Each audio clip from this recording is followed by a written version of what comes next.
আসসালামু আলাইকুম রহমতুল্লাহ। আশা করি আপনারা সকলে আল্লাহ তাআলার রহমতে ভালো আছেন। আজ আমি আলোচনা করব যে আমলে মানুষের প্রয়োজন পূরণ হয়। তো চলুন আমরা জেনে নিই হাদিস ও কোরআনের আলোকে। আল্লাহ তাআলা বান্দাকে তার সুন্দর সুন্দর নামের জিকির বা আমল করার কথা বলেছেন। রাসূলুল্লাহ সাল্লাল্লাহু আলাইহি ওয়াসাল্লাম হাদিসে আলাদা আলাদাভাবে এ নামের জিকিরের আমল ঘোষণা করেছেন।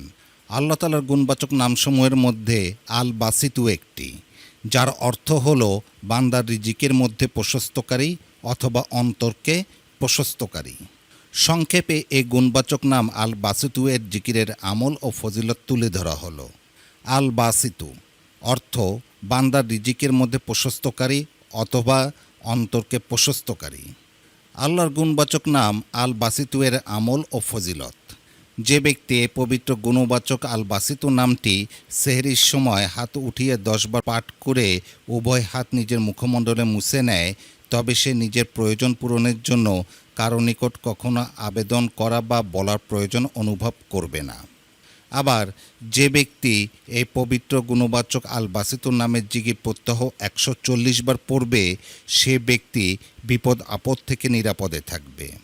আবার যে ব্যক্তি এই পবিত্র গুণবাচক আল বাসিতু নামের জিকির ফজরের নামাজের পর হাত উত্তোলন করে 10 বার পড়ে মুখের উপর মুছে নিলে কখনো অন্যের মুখাপেক্ষী হবে না এবং রুজিতে বরকত হতে থাকবে।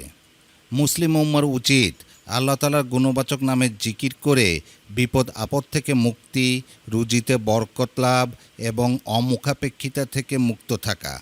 আল্লাহ তাআলা সবাইকে নিয়মিত গুণবাচক নামের জিকির ও আমল করার তৌফিক দান করুন। আমিন।